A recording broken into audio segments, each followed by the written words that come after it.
ভালো থাকো তোমরা। চোখের পানি মুছে লিসা এমার্জেন্সি টিকিটটা কেটে ফেললো। সকাল হলেই সেখান থেকে চলে যাবে। সকালবেলা খুব চিল্লাচিল্লি শুনে তার ঘুমিয়ে গেল। ঘুম ঘুম চোখে দ্রুত নিচে গেলে মুহূর্তেই ঘুম উড়ে যায় তার। লিসা নিচে লাগেজ নিয়ে দাঁড়িয়ে আছে। এর মধ্যে জাঙ্কুকের আগমন। সকাল সকাল জগিং করতে বেরিয়েছিল। ড্রয়িং রুমে এত মানুষ একসঙ্গে দেখে ভ্রুকুচকে ভিতরে প্রবেশ করে। গম্ভীর গলায় বলে, এখানে কি হয়েছে? সকাল সকাল তোমরা সবাই এবার ড্রয়িং রুমে জড়ো হয়ে চিৎকার করছো কেন?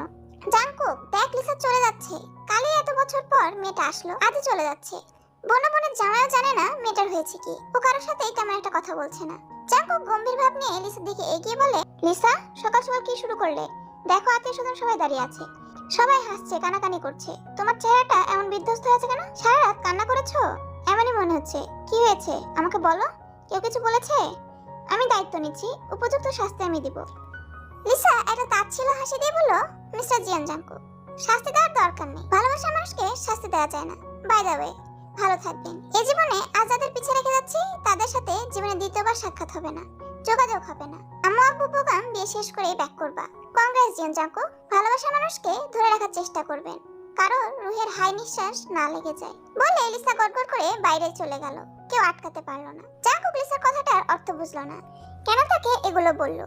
তবে লিসা ছোট থেকেই তাকে পছন্দ করত, এটা সে জানে। এ বাড়িতে লিসা যতবার আসতো ছলে বলে কৌশলে সে তার কিশোর মনের আবেগ জাঙ্কুকে বোঝানোর চেষ্টা করত। জাঙ্কুক যেদিন বুঝতে পারলো লিসার কিশোরী বয়সের মনের দুর্বলতা, সে লিসার থেকে আরো বেশি দূরে দূরে থাকার চেষ্টা করত। একদিন জাঙ্কুক এ থেকে মুক্তি পেল। লিসারা বাইরে চলে গেল সপরিবারে। কিন্তু আজ লিসার কি হয়েছে? কেন সে এমন কথা বলল? তবে কি আজও লিসার মনে এমন কিছু আছে? থাকার তো কথা নয়, কারণ জাঙ্কুকের থেকে লিসা কখনোই প্রেম ভালোবাসা এগুলোর সিগন্যাল পায়নি। তাহলে দুপুর থেকেই পার্লারের মানুষরা এসেছে, বউসহ সবাইকে সাজিয়ে দিচ্ছে। তেও সাজার জন্য বসে আছে। যদিও তার ভারী মেকআপ পছন্দ নয়, কিন্তু সবার সাথে তাল মিলিয়ে চলতে হবে তাই। জিন কিছুক্ষণ পর পর এসে ডাক দিয়ে যাচ্ছে, মেয়েদের হয়েছে কিনা। তে সাদা শেষ হতে সবাই তের দিকে ঝুঁকে পড়লো। একে অপরকে বলছে তেকে নাকি সবার থেকে বেশি সুন্দর লাগছে। এর মধ্যে জিমিন তের কানের কাছে কাজল লাগিয়ে বলল, আমার বোনকে তো সুন্দর লাগবেই। আফটার অল জিয়ন কিমতেং তে বলে কথা, কারো নজর যেন না লাগে। সবাই নিচে চলেন, যেতে হবে। অস্বস্তিকর পরিবেশ থেকে তেকে বাঁচানোর জন্য জিমিনকে মন থেকে 101টা চুমু খেতে ইচ্ছে করছে তে। চুমুর কথা মনে করতেই জাঙ্কুকের কথা মনে পড়ে গেল তার। জাঙ্কুকের সামনে কি করে দাঁড়াবে সেটাই ভাবছে তে। এখনই লজ্জা লাগছে। জাঙ্কুকের যে ঠোঁটকাটা স্বভাব সবসময় তেকে অপ্রস্তুত করতে ওস্তাদ। তার নামতে ছেলেরা এগিয়ে এসে এটা সেটা কত কথা শোনালো লেট হওয়ার জন্য। জাঙ্কুকে দেখা যাচ্ছে না। তে ভাবছে এ যাত্রায় হলেও বেঁচে গিয়েছে হয়তো সে, কিন্তু সেটা কি হবার? তেকে দেখে জিন এগিয়ে গেল। কপালে একটা পরে শিখিয়ে দিয়ে বলল, মাশাআল্লাহ, আমার ঘরের লক্ষ্মীটা। চোখের সামনে যে কবে বড় হয়ে গেলেই। হঠাৎ করে কারো নির্লিপ্ত কণ্ঠস্বরে কেঁপে উঠল তে। এটা জাঙ্কুকের কণ্ঠস্বর। উফ মা, এ কি করলে? জীবনে প্রথম আমার বউ সেজেছে, তুমি আমার আগে চুমু খেয়ে নিলে। থাক। এমন বাক্য শুনে তে চমকে উঠল। চোখ বড় বড় করে পিছনে তাকাতে দেখে জাঙ্কুক হাতটা গুটাতে গুটাতে নামছে। উফ, অসম্ভব সুন্দর লাগছে তাকে। মনে মনে তে বলে উঠল, ফিরবে কবে তুমি এই মনের শূন্য তীরে? তোমার শূন্যতা সত্যি জেগে বসেছে আমার মনের গহীন নীড়ে। জাঙ্কুক তের সামনে এসে দাঁড়ালো। তের উপর থেকে নিচ পর্যন্ত ভালো করে তাকালো। তেও জাঙ্কুকের দিকে তাকিয়ে আছে। মনে মনে চাচ্ছে যেন একটু প্রশংসা করে। মাশাআল্লাহ, চড়ুই বউ, তোকে একদম বউ লাগছে। আজ রোজের গায়ে হলুদ বাদ দিয়ে আমাদেরটা করা উচিত। তাছাড়া তোকে আমার এখনই টুপ করে খেয়ে ফেলতে ইচ্ছে করছে। জাঙ্কুকের কথা শুনে তের বেহুশ হওয়ার উপক্রম। বেচারি জাঙ্কুকের কাছে প্রশংসা চেয়েছিল, আর জাঙ্কুক সবার সামনে ঠোঁটকাটা বেহায়া স্বভাবের পরিচয় দিয়ে দিল। তে জাঙ্কুকের দিকে তাকালো, তারপর আশেপাশে তাকালো। বয়সে ছোটরা হেসে লুটোপুটি খাচ্ছে, কিন্তু বড়রা। এর মধ্যে তের নানু আগুনে ঘি ঢেলে দিল। জাঙ্কুকের কান টেনে বলল, তাই নাকি রাত জামাই? আমারে কি সহে পড়ে না তোমার? দেখছো আমারে কি পরিলাহান দেখতে লাগছে? আমার সতীন রে কি একাই টুপ করে গিলবা, আর আমি কি বসে বসে জল খামু? জাঙ্কুক হাও করে হেসে উঠল, বলল, ইন্টারেস্টিং। সত্যি তো, বড় সতীন থাকলে ছোটটারে একা নিয়ে কি আর করবো? তবে তোমারে দেখে বহুত হট হয়ে গেছি। চলো বড় সতীন, দুজনে একটু রুমে চলো তো, আমারও দেখার শখ বড় সতীনের টেস্ট কত দূর। তেনানি জাঙ্কুকের কান ছেড়ে পিঠে ধুম করে লাগিয়ে বলল, এটা দেখি পুরাই বদমাইশ জামাই রে। 32 বছর ধরে অনারে আছে সতীন, এবার তোমার ছোট সতীন না বুঝলে কি আর করা। সবাই ভাবছে জাঙ্কুক পারে না, বউয়ের কাছে যায় না, কাছে যেতে মনে হয় ভয় পায়। আসো আসো, তোমায় দিয়ে উপোস ভাঙে। তোমার তো সেই তেল, আসো একটু কমাই, দেখি কত তেজ সইতে পারো। তেল কান দিয়ে ধোয়া বের হচ্ছে। জিন জাঙ্কুকে চোখ পাকিয়ে বলল, নির্লজ্জ ছেলে, এটা নাকি আমি পেটে নিছি। কোন লগ্নে জন্ম দিয়েছি আল্লাহ ভালো জানেন। এমপি নাকি এই পোলাই। বড়দের তো কান দিয়ে আগুন বের হচ্ছে। বড়রাই মহল থেকে জাঙ্কুকে গালি দিতে দিতে পালালো। এসে পৌঁছাতে রোজকে নিয়ে সবাই এগিয়ে গেল। জাঙ্কুক সারা গাড়ি থেকে লজ্জা দিতে দিতে এসেছে। তে পা বাড়াতে জাঙ্কুক তার হাত চেপে ধরলো। এই কোলাহল শোরগোলে তোর যাওয়ার দরকার নেই, আমার সাথে এখানে দাঁড়িয়ে থাক। দাঁড়িয়ে থেকে সবকিছু দেখ। এমনিতেও তের এরকম মহল পছন্দ নয়। তাই তে জাঙ্কুকের পাশেই গাড়ির সাথে হেলান দিয়ে দাঁড়ালো। সবাই ওদিকে ব্যস্ত, তাদের দিকে কারো নজর তেমন একটা নেই। তে জাঙ্কুকের সামনে সামান্য দূরত্ব বজায় রেখেই দাঁড়িয়ে আছে। হঠাৎ জাঙ্কুক তের কোমর ধরে তার দিকে টান দিতেই তে জাঙ্কুকের বাহু ধরে গিয়ে আবদ্ধ হলো। জাঙ্কুকের মুখে বাঁকা হাসি। তে জাঙ্কুকের মুখের দিকে তাকিয়ে আছে, ভাবছে এই বজাত পেটার মতলবটা কি, মুখে এমন শয়তানি মার্কা হাসি কেন। কোমরে হালকা স্লাইড করছে, তের ভেতর শিহরণ বারবার খেলে উঠছে। তবুও চোখের ইশারায় জিজ্ঞেস করলো, ব্যাপার কি? জাঙ্কুক হালকা ঝুঁকে কানের কাছে ফিসফিস করে বলল, একটা চুমু দে তো ঠোঁটে। তোর লাল লাল টকটকে ঠোঁট দুটো দেখে আমার কখন থেকে এই ঠোঁটের স্বাদ নেওয়ার জন্য মন আকুপাকু করছে। মন চাচ্ছিল যখন তখন সবার সামনে খেয়ে বসি। দ্রুত দে তো, আমার আর তর্স হয়েছে না।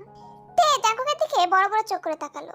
তে মনে মনে বলে, শুনেছ কি নির্লজ্জ বেহাবে একটা কথা, তার চোখে আমার ঠোঁট নাকি মিষ্টি সুস্বাদু ফল, যেটা স্বাদ নেওয়ার জন্য তার মন চার পায়ে লাফাচ্ছে। তে কোমর থেকে জাঙ্কুকের হাত সরানোর চেষ্টা করছে, সাথে এটাও চেষ্টা করছে তার আবদ্ধ বাহু বন্ধন থেকে মুক্ত হতে। কিন্তু তের এই চেষ্টায় এক বালতি পানি ঢেলে তে ঠোঁটে তার পরশিকে দিল জাঙ্কুক। আকস্মিক কাছে আসাতে তে কয়েক মিনিট স্থির হয়ে দাঁড়িয়ে রইল।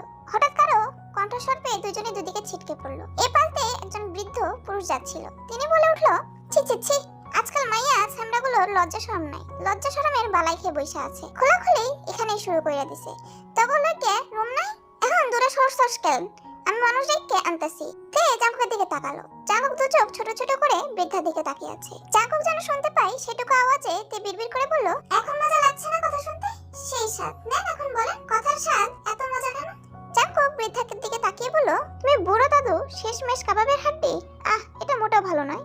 যাকগে শোনো দাদু, তোমার বয়স তো বেশি হয় নাই, হলে 50, বড় জোর হলে 60। তুমি তাও চোখে দেখো না, বড্ড কষ্ট পেলাম। চোখে চশমা ব্যবহার করো। তুমি এই ভুল রাস্তা দিয়ে চলে এসেছো, ভুল কিছু দেখেছো, যা দেখেছো সব মিথ্যা। তোমার মন নষ্ট, চোখ নষ্ট, ভুলে যাও। তে পালিয়ে চলে আসতে নেবে তখনই বৃদ্ধা আবার বলে উঠলো, এই দাঁড়াও দাঁড়াও, তুমি তুমি এমপি জিয়ন জাঙ্কুক না? আরে হ্যাঁ তুমিই তো। এমপি এ তুমি মায়াগুলোকে চুমাচুমি করছো? সোনার দেশ কোন নদীর তীরে ডুবলো? যা দুষ্টু, সোনার দেশ উন্নয়নের জোয়ারে ভেসে পদ্মা সেতুর উপরে দৃশ্যমান হয়েছে, ডুবছে কই? বুড়া বেটা চশমা পরবা। আর এ মাই আমার বউ, আমার বউরে চুম্মা দেই নাকি অন্য কিছু করে? জলে কে? যাও দাদির কাছে যাও। আর হ্যাঁ, বর্তমানে আমি এমপি জিয়ান জাঙ্কুক নই, আমি এ মাইয়ার জামাই জাঙ্কুক। আরো কিছু বলার আগেই এই ঠোঁট কাটা ফটফট করা পুরুষটার হাত টানতে টানতে সেখান থেকে আপাতত কেটে পড়লো তে। সে মারাত্মক ধরনের বিপজ্জনক, অ্যাটম বোমার থেকেও ভয়ঙ্কর নিউক্লিয়ার বম, ঠাস ঠাস যেখানে সেখানে ফুটে যায়। জাঙ্কুক আর তে সেন্টারের ভিতরে ঢুকতেই বরপক্ষের লোকেরা জাঙ্কুককে স্পেশাল গেস্টের ট্রিটমেন্ট শুরু করলো। জাঙ্কুক তের হাত শক্ত করে ধরে রেখেছে। তে তো এই ভাবনা আছে কখন হাতটা ছাড়বে আর সে কেটে পড়বে। জাঙ্কুক তেকে বড়দের সাথে বসিয়ে দিয়ে যাওয়ার আগে বলে গেছে শাড়ি পরেছে, বেশি যেন লাফালাফি না করে। টিয়ার সুগা একটু কাজে বের হচ্ছে, শীঘ্রই ফিরবে। অনেকক্ষণ ধরেই চুপচাপ বসে আছে তে, কিন্তু বড়দের তো ক্যাসেট একবার শুরু হলে থামে না। হঠাৎ করে জিমিন এসে দাঁড়ালো তের পিছনে। এর মাঝে চেনা নেই জানা নেই একজন মহিলা তেকে দেখে বলে উঠলো, মাশাআল্লাহ, হ্যাঁ গো জিমিন এই মায়া কেডা গো? আমার পুতের লেগে এমন একটা মায়া খুঁজতেছি। মা নাম কি তোমার? তে জোরপূর্বক হাসি দিয়ে বলল, আমার নাম জিয়ন কিম তিয়াং তে। তে আর কিছু বলবে তার আগেই জিমিন বলে উঠলো, আন্টি মায়া পছন্দ হয়েছে? মহিলা হাসি মুখে মাথা নাড়িয়ে হ্যাঁ বোতকে ইশারা দিল। এমপি জিয়ন জাঙ্কুকের বোন, তাকে বললেই হবে। সেও তার বোনকে বিয়ে দেওয়ার জন্য ছেলে খুঁজছে, বিয়ের প্রস্তাব নিয়ে বাড়ি যেয়ে। মহিলাকে তে কিছু বলার আগে জিমিন এক প্রকার জোর করে সেখান থেকে টানতে টানতে নিয়ে গেল তেকে। তে আর জিমিন এই কথা নিয়ে হাসাহাসি শুরু করলো। এই বিয়ে যদি সত্যি বিয়ের প্রস্তাব নিয়ে তোদের বাড়িতে জাঙ্কুক জিজুর কাছে যায়, আহা জীবনটা সোহা। জাঙ্কুক জিজু মনে হয় পৃথিবীতে প্রথম জামাই হবে যে তার বউয়ের বিয়ের প্রস্তাব পাবে। এটা বলে জিমিন হাসা শুরু করলো। হলুদ ছোঁয়ানোর শেষে হঠাৎ তের ওয়াশরুমে যাওয়ার দরকার পড়লো। তে জিমিনকে বলতেই জিমিন বিরক্ত প্রকাশ করলো। তবুও তের অবস্থা দেখে বাধ্য হয়ে সে তেকে একটা রুমে নিয়ে গেল। তে জিমিনকে বলল, তুই এখানেই থাকবি, আমার কিন্তু ভয় করে, আমি মিনিটের মধ্যে চলে আসবো। এদিকে জিমিন বসে বসে অপেক্ষা করছে, বিরক্ত হচ্ছেও বটে। হঠাৎ করেই দরজায় টোকা পড়লো। জিমিন উঠে দরজা খুলে দেখে একটা মেয়ে দাঁড়িয়ে আছে। মেয়েটি জিমিনকে দেখে বলল, আপনি জিমিন? জি। আপনার ভাই জিহব আপনাকে সেন্টারে যেতে বলেছে, সেখানে আর্জেন্ট কি জানো হয়েছে। আমি পারবো না, সেটা আপনার ব্যাপার। আমাকে বললো তোমাকে যেন এখনই ডেকে দিই, এটা না পেলে ছেলে পক্ষ ঝামেলা বাঁধাতে পারে, তাই বললাম। জিমিন পড়লো বিপাকে। সে মেয়েটিকে বললো, আচ্ছা শোনো, তুমি এখানে 2 মিনিট দাঁড়াবা প্লিজ, আমি যাবো আর আসবো। আমার বোন ভেতরে ওয়াশরুমে আছে। তাই মেয়েটি মুচকি হেসে সম্মতি জানালো। জিমিন দ্রুত চলে গেল। যদিও এত সময় লাগার কথা না, কিন্তু তের শাড়ি নিয়ে পড়েছে বিপাকে, কুচি খুলে গেছে। এটা সামলে ধরে রুমের ভেতরে আসলেই মন খারাপ হয়ে গেল। জিমিন এখানে নেই।